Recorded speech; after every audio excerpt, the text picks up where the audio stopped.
Joining me now to discuss what else we learned over the past few days is Vice Ranking Chairman of the House Armed Services Committee, Virginia Congressman Rob Wittman. Congressman, thanks for joining us tonight. Jen, thanks so much. Great to be with you. Great to have you. So, what are your takeaways from the past 2 days of testimony that we witnessed this week? Well, what we saw was a contradiction in what General Milley said and what Secretary Austin said and what the president said. Secretary Austin and General Milley said that their recommendation of the president was to keep 2,500 troops there, the same recommendation that General McKenzie and General Miller had. Yet when President Biden gave an interview and he said, no, my military leaders said no such thing that I can recall. So that tells us either one or two things. Either the president can't recall that in and of itself is very disturbing, or that he was not telling the truth. That also is very disturbing.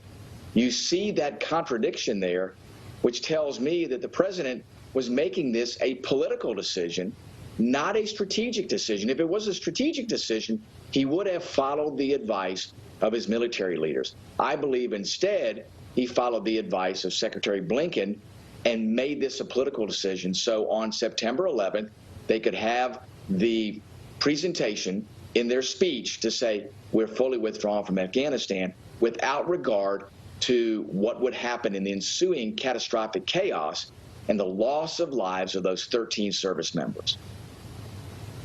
Congressman, what I found interesting, and I'm assuming maybe a lot of people at home did as well watching this, is what you mentioned there, that they're keeping the 2,500 troops in Afghanistan, what the president was told versus what the president recalled, and there was a back and forth over the transcript and how it was received. Let's take a listen to that.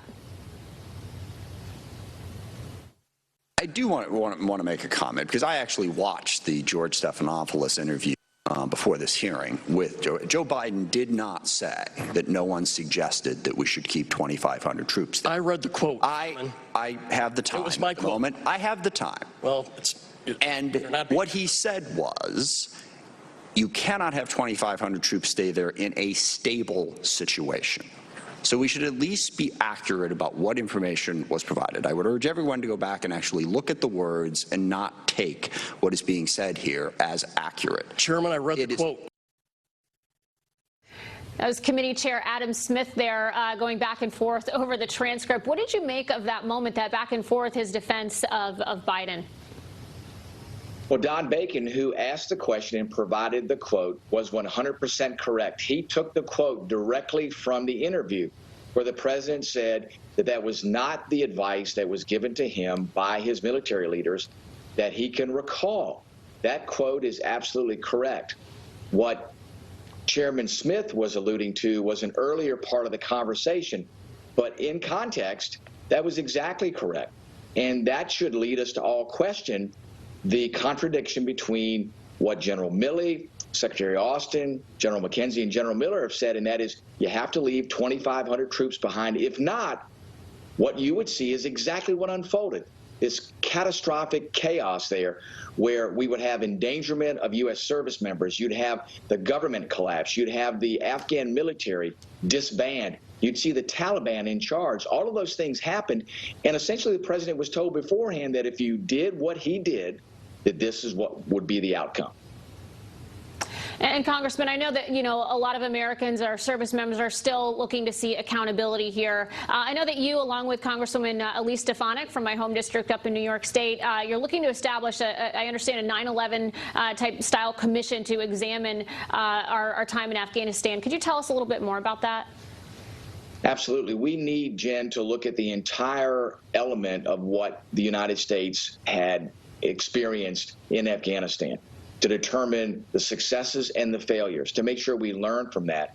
And I want to make sure, too, that we have a full exploration of what happened, not just from the top military brass, but I want to hear from folks that are on the ground, those folks that experienced this in a day-in, day-out manner, what they did in working with Afghans, what they saw happening with the Taliban, what they saw happening with al-Qaeda.